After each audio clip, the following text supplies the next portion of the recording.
The simplicity and tolerance found in Islam led this Catholic priest to abandon his previous faith and become Muslim.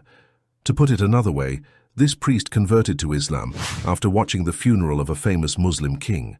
What did he really see, and why was it so significant for him? Well, we'll explain everything in this video. In fact, the light of Islam can come to anyone and anywhere according to the will of Allah. That's what happened to an Italian Catholic priest whose life changed in a matter of seconds and decided to become Muslim after being amazed by the funeral of King Fahd bin Abdulaziz of Saudi Arabia.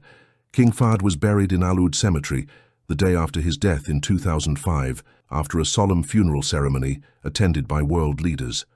For years, the priest had been an enthusiastic researcher of world religions and used to debate with Muslim preachers about the Quran and the Bible.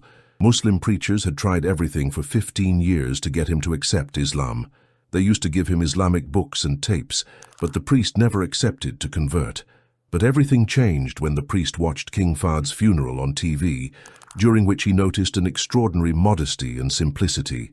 The concept of modesty in Islamic burial practices is both profound and compelling, reflecting the deep spiritual values that shape the lives of Muslims worldwide. This was powerfully illustrated during the burial of King Fahd, where the priest made 3 striking discoveries.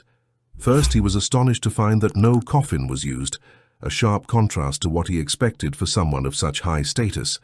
Instead of using a luxurious coffin, the king's body was laid directly in the grave and covered with earth, underscoring the Islamic principle that all humans return to the earth in the same humble manner, regardless of worldly rank.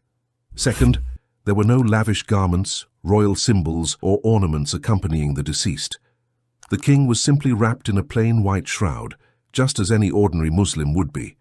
This simplicity deeply moved the priest, as it emphasized the equality of all souls before God and the rejection of materialism, even in death. Third, he noticed the complete absence of titles, honors, or praise during the funeral rites.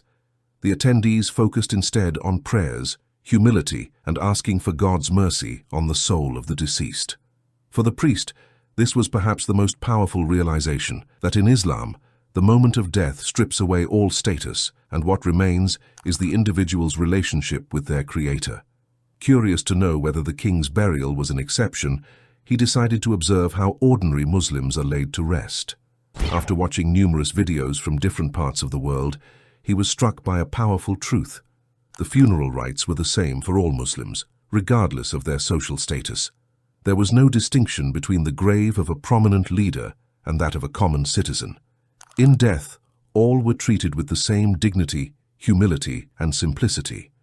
Deeply moved by what he had observed, the priest went to see one of the Muslim preachers he had often spoken with. He told him everything he had seen and asked, "How can such a powerful figure be buried no differently than an ordinary person?" The preacher gently explained Islam's emphasis on humility, equality, and simplicity in both life and death. To support his point, he quoted a verse from the Quran where Allah says, "O mankind, indeed we have created you from a male and a female, and made you into peoples and tribes that you may know one another. Indeed, the most noble of you in the sight of Allah is the most righteous of you." After this profound conversation, the priest took time to reflect on everything he had heard and all he had studied about Islam over the past 15 years. At last, the truth was clear to him. There was no doubt in his heart that Islam is the true path. Overcome with emotion, he wept as he recited the Shahada, grieving the years he had spent in ignorance. Following his conversion, he expressed a deep conviction that King Fahd's simple and dignified funeral could open the eyes of many who misunderstand Islam. He called on Muslim scholars and media outlets to emphasize Islam's values of tolerance and equality to help draw more hearts toward the faith. "I will dedicate the rest of my life to spreading Islam," declared the 62-year-old former priest. "Thank you for your time. Assalamu alaikum."